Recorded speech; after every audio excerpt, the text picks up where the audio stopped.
Good morning again, guys, from a soaking wet Tennessee.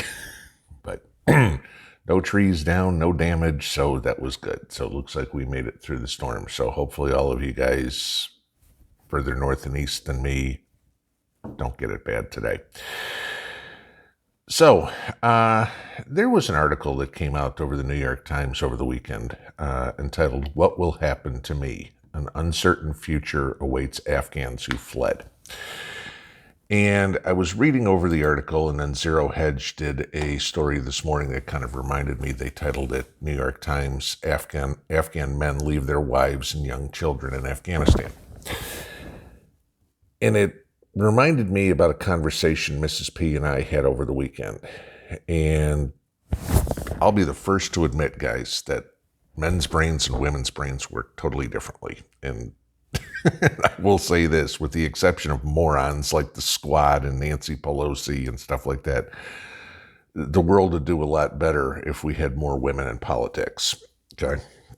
They just seem to think a little bit more rationally sometimes.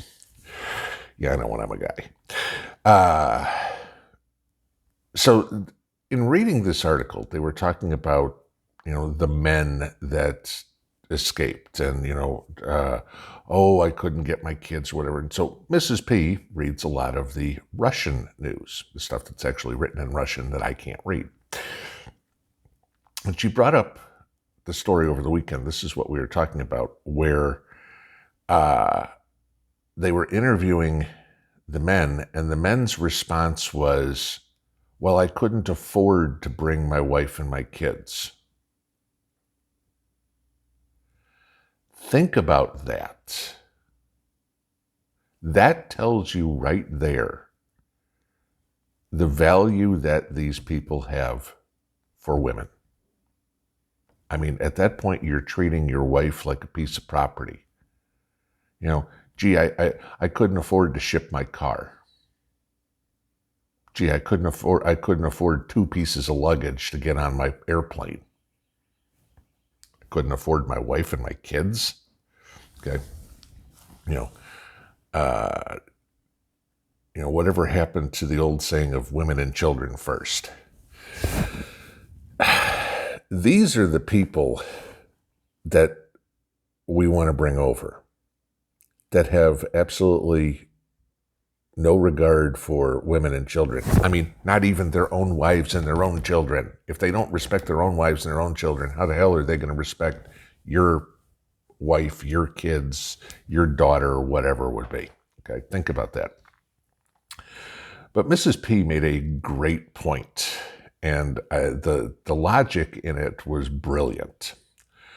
We wasted how many years and how many billions of dollars training the Afghanis, training an Afghani army who, when it finally came down to it, I mean, and we all know the stories of, they'd go home for the weekend and send their cousin back in their place. The guys didn't care, okay?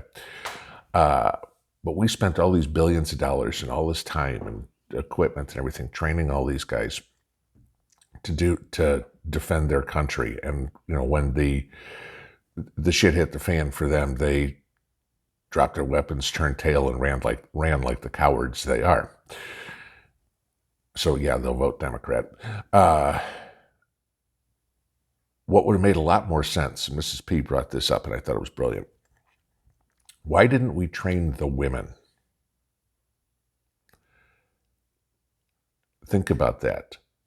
The women knew what awaited them if they let the Taliban come through.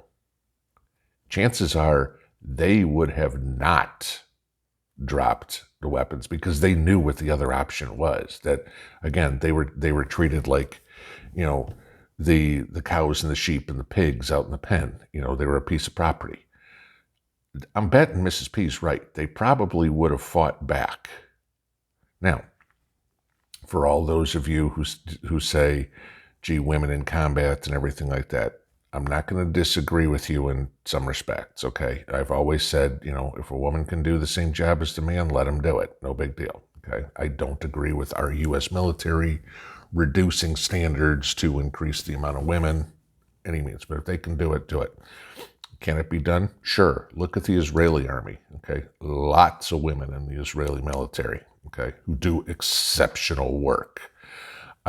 So, there's lots of women in the U.S. military that do exceptional work too, don't get me wrong, okay? But I'm just saying, we can't paint everybody with this big brush. Oh, they're a woman, they can't do it, all right? That's using Afghani thinking.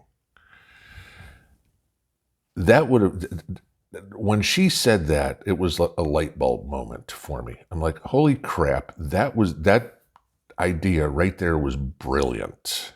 And I can guarantee you that never, ever crossed the mind of a single person in the Pentagon. Why don't we train the women? Because the guys, notice when you look at the Joint Chiefs and stuff like that, to use the military term, it's a bunch of swinging dicks. Where's the military? Where's the leadership in the military from the women? Where's that rational, different thought process? That would have been ingenious to do that, because the Taliban or the enemy would have never expected it. Now granted, the media would have come out and said it, and blown any sort of cover, but it would have been strategically genius. That's the only way I can say it.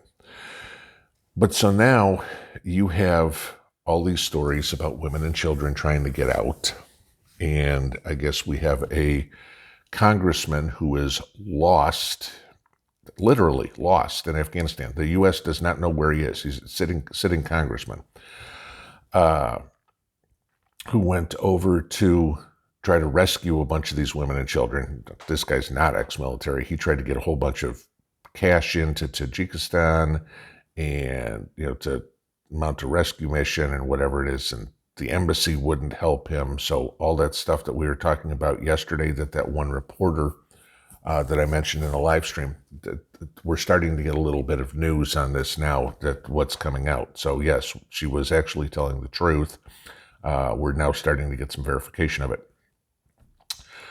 But now we have a lost congressman over there who is trying to do what Potato and Heels Up couldn't manage to do, is rescue Americans. And I mean, this bullshit of, well, there's a bunch of people that didn't want to come back. Sure, there's, I believe, 24 high school students that are over from California that are over in Afghanistan right now. I'm betting they want to come back, okay? That they're not going, hey, cool, we want to live over here without our families and everything. And, no, okay.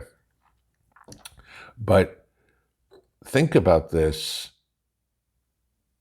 as a woman, okay, and getting involved, because a lot of times you're more logical than the guys are, and not always. Like I said, you still have the AOCs and the Ilhan Omars of the world, but, cooler heads will prevail. Rationality kind of works. You kind of know I believe in that. So just thought this was an interesting observation from a female point of view that I want to bring out to you. Tell me what y'all think, because you know where I stand on this one. Have a good Wednesday. Pinball out.